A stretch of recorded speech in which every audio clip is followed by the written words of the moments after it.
بسم اللہ الرحمن الرحیم۔ معزز سامعین و ناظرین، السلام علیکم ورحمۃ اللہ وبرکاتہ۔ میں امید کرتی ہوں کہ آپ سب خیریت سے ہوں گے، خوشحال ہوں گے۔ میری دعا ہے کہ اللہ تعالیٰ آپ کو خوش اور آباد رکھے۔ آج کے میری اس ویڈیو کا موضوع حضرت یوسف ہے۔ آج کی اس ویڈیو میں آپ کے ساتھ حضرت یوسف کے متعلق تمام معلومات، تمام واقعات بیان کروں گی۔ چونکہ ویڈیو بہت زیادہ لمبی ہونے کی وجہ سے میں اس کا ہاف پارٹ آپ کے ساتھ شیئر کروں گی، اور ہاف پارٹ انشاءاللہ میں کل اپلوڈ کروں گی۔ جو ناظرین دوسرا پارٹ بھی دیکھنا چاہتے ہیں وہ کائنڈلی چینل کو سبسکرائب کر دیں، تاکہ جب میں سیکنڈ پارٹ اپلوڈ کروں تو آپ کو نوٹیفیکیشن مل جائے اور آپ بر وقت ویڈیو دیکھ سکیں۔ تو ویڈیو کا موضوع ہے حضرت یوسف۔ حضرت یوسف علیہ السلام اللہ تعالیٰ کے نبی تھے۔ آپ کا ذکر بائبل میں بھی ملتا ہے۔ آپ یعقوب علیہ السلام کے بیٹے تھے۔ آپ کا تعلق انبیاء اللہ کے خاندان سے تھا۔ 11 سال کی عمر سے ہی نبی ہونے کے آثار واضح ہونے لگے۔ آپ نے خواب میں دیکھا کہ 11 ستارے، سورج اور چاند آپ کو سجدہ کر رہے ہیں۔ آپ کے والد یعقوب علیہ السلام نے آپ کو اپنا خواب کسی اور کو سنانے سے منع کیا۔ قرآن مجید کی ایک سورت ان کے نام پہ ہے۔ قرآن نے یوسف علیہ السلام کے قصے کو احسن القصص کہا ہے۔ سورہ انعام اور سورہ غافر میں بھی ان کا ذکر ہے۔ آپ نے 120 سال عمر پائی۔ حضرت یوسف علیہ السلام کا نسب نامہ حضرت یوسف بن یعقوب بن اسحاق بن ابراہیم علیہ السلام، اس طرح یوسف حضرت ابراہیم کے پر پوتے ہیں۔ ان کی والدہ کا نام راحیل بنت لیان یا لیان سے ہے۔ بعض روایات سے معلوم ہوتا ہے کہ حضرت یوسف کی والدہ کا انتقال ان کے چھوٹے بھائی بنیامین کی ولادت کے وقت مدت نفاس ہی میں ہو گیا تھا۔ بنیامین حضرت یوسف علیہ السلام کے حقیقی بھائی تھے، اور باقی بھائی علاقی یعنی کہ باپ شریک تھے، جن کے نام اور پر مذکور ہوئے۔ قرآن عزیز میں حضرت یوسف علیہ السلام کا ذکر حضرت یوسف علیہ السلام کا نام قرآن کریم میں 32 مرتبہ آیا ہے، جن میں سے 24 مرتبہ صرف حضرت یوسف میں آیا ہے، اور بقیہ مرتبہ دیگر صورتوں میں۔ اور حضرت یوسف کو یہ فخر بھی حاصل ہے کہ اپنے دادا حضرت ابراہیم کی طرح ان کے نام کی بھی قرآن کی ایک صورت یعنی کہ سورہ یوسف نازل ہوئی۔ قرآن عزیز نے حضرت یوسف علیہ السلام کے واقعے میں جس قدر نوعیت کے اعتبار سے عجیب، دلکش اور زمانہ عروج و زوال کی زندہ یادگار ہے، ایک فرد کے ذریعے قوموں کے بننے اور بگڑنے اور ابھرنے کی ایسی بولتی ہوئی تصویر ہے جو کسی تشریح و توضیح کی محتاج نہیں ہے۔ تاریخی اور جغرافیائی حالات۔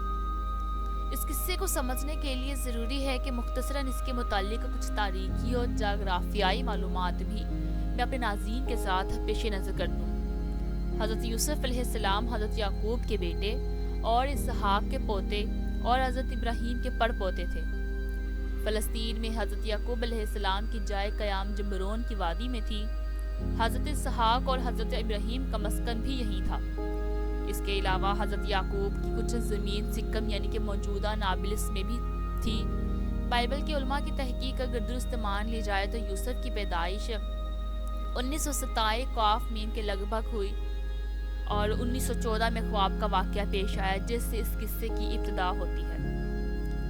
حضرت یوسف علیہ السلام کا خواب اور واقعے کی ابتدا۔ حضرت یعقوب اپنی اولاد میں حضرت یوسف سے بے حد محبت کرتے تھے۔ یہ بات برادران یوسف کے لیے بے حد شاق اور ناقابل برداشت تھی۔ وہ ہر وقت اس فکر میں لگے رہتے کہ حضرت یعقوب علیہ السلام کے دل سے اس کی محبت نکال ڈالیں، یا پھر یوسف ہی کو راستے سے ہٹا دیں تاکہ قصہ ہی پاک ہو جائے۔ ان بھائیوں کی حاسدانہ تخیل پر تازیانہ یہ ہوا کہ یوسف علیہ السلام نے خواب دیکھا کہ 11 ستارے اور سورج چاند ان کے سامنے سجدہ ریز ہیں۔ حضرت یعقوب علیہ السلام نے جب یہ خواب سنا تو سختی کے ساتھ یوسف علیہ السلام کو منع کر دیا کہ اپنا یہ خواب کسی سے بیان نہ کریں۔ ایسا نہ ہو کہ تیرے بھائی تیرے ساتھ برائی سے پیش آئیں، اور تیرے خواب کی تعبیر بہت صاف ہے۔ جس وقت حضرت یوسف علیہ السلام نے خواب دیکھا تھا اس وقت حضرت یوسف کی عمر باختلاف روایات 12، 13 یا 17 سال تھی۔ خواب کا مطلب بھی میں آپ کو تفصیل سے بیان کر دوں۔ خواب کا صاف مطلب یہ تھا کہ سورج سے مراد حضرت یعقوب اور چاند سے مراد ان کی بیوی یعنی حضرت یوسف کی سوتیلی والدہ، اور 11 ستاروں سے 11 بھائی بعض روایتوں سے معلوم ہوتا ہے کہ شمس سے مراد والدہ اور قمر سے مراد والد ہیں۔ حضرت ابن عباس نے فرمایا 11 ستاروں سے مراد یوسف کے 11 بھائی اور چاند سورج سے مراد ان کے ماں باپ ہیں۔ والدہ راحیل کا اگرچہ انتقال ہو چکا تھا مگر اس وقت حضرت یوسف کی خالہ لیہ حضرت یعقوب کے نکاح میں تھی۔ خالہ اور ستیلی ماں چونکہ حقیقی ماں کے قائم مقام ہوتی ہیں، اس لیے خالہ کو والدہ سے تعبیر کیا ہے۔ واقعے کی تفصیل: حضرت یوسف علیہ السلام اور ان کے بھائیوں کے واقعے کی تفصیل یہ ہے کہ حضرت یعقوب کے کل 12 بیٹے تھے۔ ان میں سے ہر لڑکا صاحب اولاد ہوا ہے اور سب کے خاندان خوب پھلے پھولے۔ چونکہ حضرت یعقوب کا لقب اسرائیل تھا، اس لیے یہ 12 خاندان بنی اسرائیل کہلائے۔ ان 12 بیٹوں میں 10 بیٹے یعقوب کی پہلی بیوی لیہ بنت لیان کے وطن سے تھے۔ ان کی وفات کے بعد یعقوب علیہ السلام نے لیہ کی بہن راحیل بنت لیان سے نکاح کر لیا۔ ان کے وطن سے 2 لڑکے یوسف اور نبی اور بنیامین پیدا ہوئے۔ بنیامین حضرت یوسف علیہ السلام کے حقیقی بھائی تھے اور باقی 10 علاقائی بھائی تھے جن کے ناموں کی تفصیل اوپر گزر چکی ہے۔ حضرت یوسف علیہ السلام کی والدہ راحیل کا انتقال بھی ان کے بچپن میں بنیامین کی ولادت کے وقت ہو گیا تھا، جبکہ دوسری آیت سے صرف حضرت یوسف کا قصہ شروع ہوا ہے کہ یوسف کے بھائیوں نے اپنے والد صاحب کو دیکھا کہ وہ یوسف سے غیر معمولی محبت رکھتے ہیں اور اس پر ان کو حسد ہوا، اور یہ بھی ممکن ہے کہ کس طرح بھائیوں کو یوسف کے خواب کا علم ہو گیا ہو جس سے انہوں نے محسوس کیا ہو کہ یوسف کی بڑی شان ہونے والی ہے۔ اس سے حسد ہوا اور وہ سمجھتے ہوں کہ محبت تو ہم سے زیادہ ہونی چاہیے، اس لیے ہم ایک بڑی اور طاقتور جماعت ہے، وقت پڑنے پر ہم ہی کام آ سکتے ہیں، یہ بچے کیا کام آ سکتے ہیں۔ اس لیے ہمارے والد صاحب کی کھلی ناانصافی ہے۔ اس کے علاج کی 2 صورتیں ہی ہو سکتی ہیں، یا تو ہم یوسف کو قتل کر دیں تاکہ قصہ ہی پاک ہو جائے، یا پھر ان کو کسی دور دراز ملک میں پہنچا دیں۔ اس طرح والد صاحب کی توجہ اور محبت تمہارے ساتھ مخصوص ہو جائے گی۔ رہا قتل یا کنویں میں ڈالنے کا گناہ تو بعد میں توبہ کر کے تم نیک بن سکتے ہو۔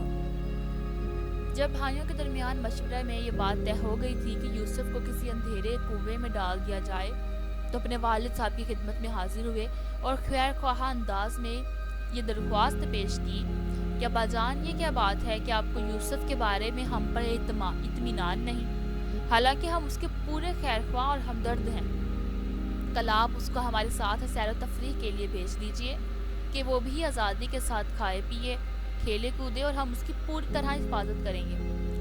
حضرت یعقوب علیہ السلام نے فرمایا میں اس کو تمہارے ساتھ بھیجنا 2 وجہ سے پسند نہیں کرتا۔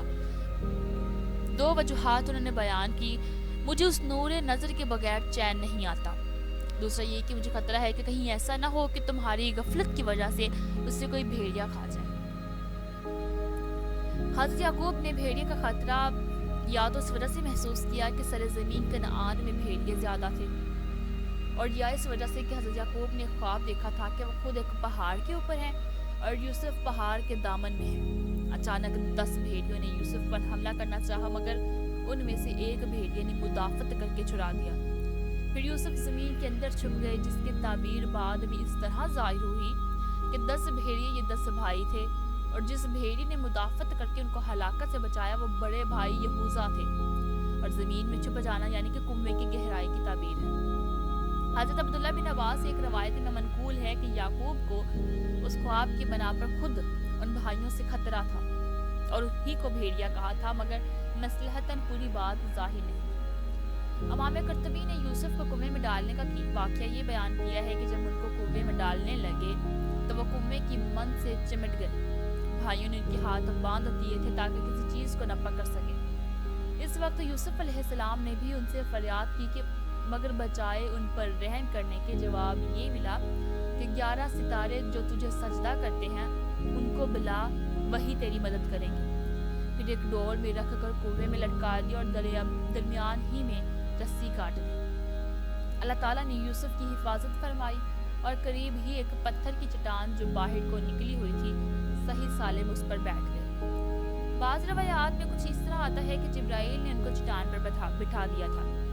یوسف علیہ السلام 3 روز کنویں میں رہے۔ ان کا بھائی یہوذا دوسرے بھائیوں سے چھپ کر روزانہ ان کے لیے کھانا لاتا اور ڈول کے ذریعے ان تک پہنچا دیتا۔ عشاء کے وقت یہ بھائی روتے ہوئے اپنے باپ کے پاس پہنچے۔ حضرت یعقوب نے ان کے رونے کی آواز سن کر باہر آئے۔ معلوم کیا کیا حادثہ پیش آیا ہے، کیا تمہاری بکریوں پر کسی نے حملہ کیا ہے، اور یوسف کہاں ہے؟ تو بھائیوں نے کہا ہم آپس میں دوڑ لگانے میں مشغول ہو گئے اور یوسف کو اپنے سامان کے پاس چھوڑ دیا۔ اس درمیان یوسف کو بھیڑیا کھا گیا، اور ہم کتنے ہی سچے ہوں آپ کو تو ہمارا یقین ہی نہیں آئے گا۔ اتفاقاً ایک قافلہ اس سرزمین پر آ نکلا۔ یہ قافلہ شام سے مصر جا رہا تھا اور راستہ بھٹک کر اس غیر آباد میدان پر پہنچ گیا اور پانی کے لیے پانی کے منتظم ستے کو کنویں پر بھیجا۔ لوگوں کی نظر میں یہ اتفاقی واقعہ تھا، لیکن حقیقت یہ ہے کہ اللہ تعالیٰ کی حکمت تکوینی میں کوئی بخت و اتفاق نہیں۔ حق تعالیٰ شانہ جس کی شان فعل لما یارد ہے، مخفی حکمتوں کے تحت ایسے حالات پیدا فرما دیتے ہیں کہ ظاہری واقعات سے ان کو جوڑ سمجھ میں نہیں آتا، تو انسان ان کو اتفاقی حوادث قرار دیتا ہے۔ بہرحال قافلے والوں نے اپنے ایک شخص کو جس کے ذمہ پانی کی فراہمی کی ذمہ داری تھی، اس کا نام مالک بن زر بتلایا جاتا ہے، پانی لانے کے لیے بھیجا۔ جب اس نے کنویں میں ڈول ڈالا تو یوسف نے ڈول پکڑ لیا، اور جو ڈول نکالا تو ایک کمسن نہایت ہی خوبرو بچہ برآمد ہوا۔ بچے کو دیکھ کر وہ فوراً ہی چلا اٹھا، یا بشرا ھذا غلام، بڑی خوشی کی بات ہے، یہ تو بڑا اچھا لڑکا نکل آیا۔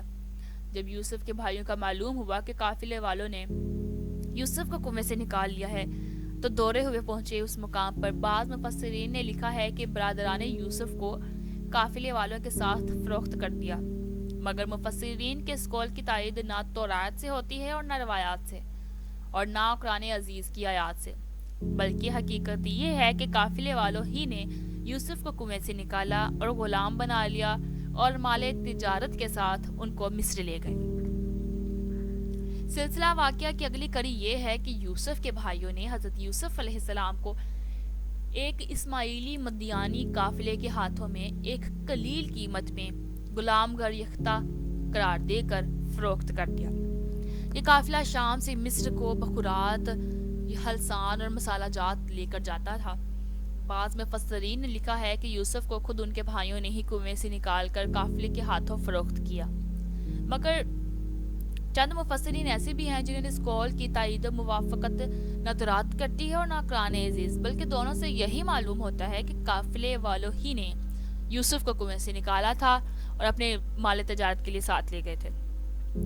حضرت یوسف کی زندگی کا یہ پہلو اپنے اندر کس قدر عظمت پنہا رکھتا ہے، اس کا اندازہ وہی کر سکتا ہے جو چشم بصیرت رکھتا ہے۔ چھوٹی سی عمر ہے، والدہ کا انتقال ہو چکا ہے، باپ کی آغوش محبت ہے وہ بھی چھوٹی، وطن چھوٹا، بھائیوں نے بے وفائی کی، آزادی کی جگہ غلامی نصیب ہوئی، مگر ان تمام باتوں کے باوجود نہ آہوزاری ہے نہ جزا و فضا، قسمت پر شاکر، مصائب پر صابر اور قضائے الہی پر راضی برضا۔ سر نیاز کیے ہوئے بازار مصر میں فروخت ہونے کے لیے جا رہے ہیں۔ تقریباً 2000 سال قبل مسیح مصر تمدن و تہذیب کا گہوارہ سمجھا جاتا تھا۔ یہاں کے حکمران عمالقہ یعنی کہ حکیسس کے تھے۔ مصر کے حکمران کا لقب فرعون ہوا کرتا تھا۔ جس وقت حضرت یوسف ایک غلام کی حیثیت سے مصر میں داخل ہوئے، مصر کا دارالسلطنت رامسیس تھا۔ یہ غالباً اسی جگہ واقع تھا جہاں آج سان کی بستی واقع ہے۔ ان دونوں مصر کا حکمران ریان بن ولید تھا اور بعض نے ریان بن اسید بتایا ہے۔ اتفاقی بات ہے کہ ملک مصر کا وزیر مالیات جس کو تورات نے فطیفار یا قطفیر اور قرآن عزیز بتایا ہے، ایک روز بازار مصر سے گزر رہا تھا کہ اس کی نظر یوسف پر پڑی، جن کی بولی لگ رہی تھی کہ لوگ بڑھ چڑھ کر قیمت لگا رہے تھے، یہاں تک کہ یوسف کے برابر کا سونا اور اسی کے برابر مشک اور اتنے ہی ریشمی قیمتی کپڑے لگ گئے۔ یہ دولت اللہ تعالیٰ نے عزیز مصر کے لیے مقرر کی تھی۔ اس نے بڑی بھاری قیمت دے کر یوسف کو خرید لیا۔ حضرت یوسف علیہ السلام کا جوانی کا عالم تھا۔ حسن و خوبروئی کا کوئی پہلو ایسا نہیں ہے جو ان کے اندر موجود نہ ہو۔ جمال و رعنائی کا پیکر مجسم، رخ روشن شمس و قمر کی طرح منور، عصمت و حیا کی فراوانی، سونے پر سہاگا اور ہر وقت کا ساتھ۔ عزیز مصر کی بیوی دل پر قابو نہ رکھ سکی، دامن صبر ہاتھ سے چھوٹ گیا۔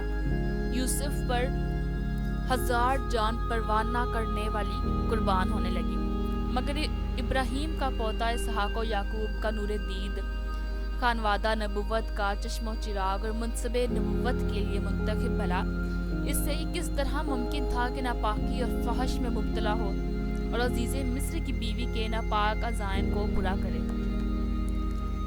لیکن مصر کی اس آزاد عورت نے جب اس طرح جادو چلتے نہ دیکھا تو ایک روز بے قابو ہو کر مکان کے دروازے بند کرنے لگی اور اصرار کرنے لگی کہ مجھے شاد کام کر۔ حضرت یوسف علیہ السلام کے لیے یہ وقت سخت آزمائش کا تھا۔ شاہی خاندان کی نوجوان عورت، شعلہ حسن سے بھری بھری، محبوب نہیں بلکہ عاشق، حسن کی بے پناہ نمائش، مشوہ ترازیوں کی بارش۔ ادھر یوسف علیہ السلام خود نوجوان، دروازے بند، کسی کا نہ خوف اور نہ ڈر، مالک کا خود ذمہ دار، حالات ہر طرح کا سازگار۔ مگر کیا حالات کی سازگاری سے یوسف نے ایک لمحہ کے لیے بھی عزیز مصر کی بیوی کی حوصلہ افزائی کی؟ کیا اس کے دل نے قرار چھوڑ کر بے قراری کی؟ کیا نفس نے ثبات قلب کو ایک لمحے کے لیے بھی متزلزل کیا؟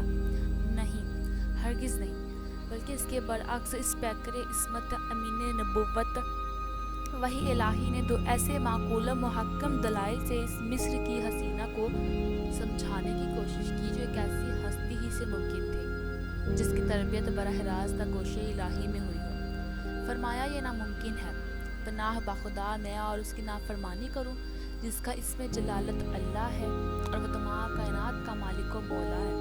اور کیا میں اپنے اسم ربی عزیز مصر کی امانت میں خیانت کروں جس نے غلام سمجھنے کے بجائے مجھے عزت و حرمت بخشی؟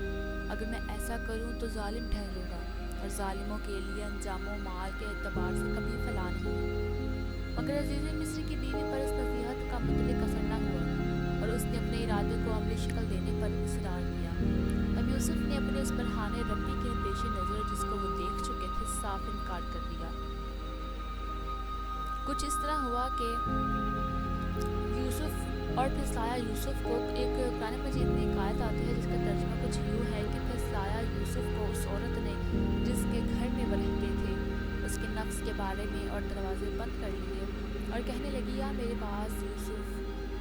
تو یوسف نے کہا خدا کی پناہ، بلا شبہ میرا مربی ہے عزیز مصر جس نے مجھے عزت سے رکھا، بلا شبہ ظالم پناہ نہیں پاتے۔ اور البتہ اس عورت نے یوسف سے ارادہ کیا اور وہ بھی ارادہ کرتے اگر اپنے پروردگار کے برہان نہ دیکھ لیتے، اور اس طرح ہوا تاکہ ہٹائیں اور ہم ان سے برائی اور بے حیائی کو، بے شک وہ ہمارے مخلص بندوں میں ہے۔ وہ برہان رب کیا تھا جس برہان کو دیکھ کر حضرت یوسف علیہ السلام بدی کے ارادے سے بھی باز رہے؟ وہ کیا تھا؟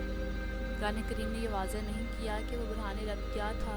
قرآن مجید نے اپنی بلیغانہ اور معجزانہ خطابت میں خود ہی اس کو اس طرح بیان کیا ہے جس کے بعد سوال کی گنجائش ہی باقی نہیں رہتی۔ اور دروازہ بند ہو جانے پر عزیز کی بیوی کو حضرت یوسف نے جواب دیا۔ ایسے مقام کے لحاظ سے اس سے بہتر جواب کیا ہو سکتا تھا؟ سو یہی وہ برہان رب تھا جو یوسف کو عطا ہوا اور جس نے عصمت یوسف کو بے داغ رکھا۔ یہی وجہ ہے کہ قرآن نے اسے اس کے بعد بڑے شد و مد سے بیان کیا۔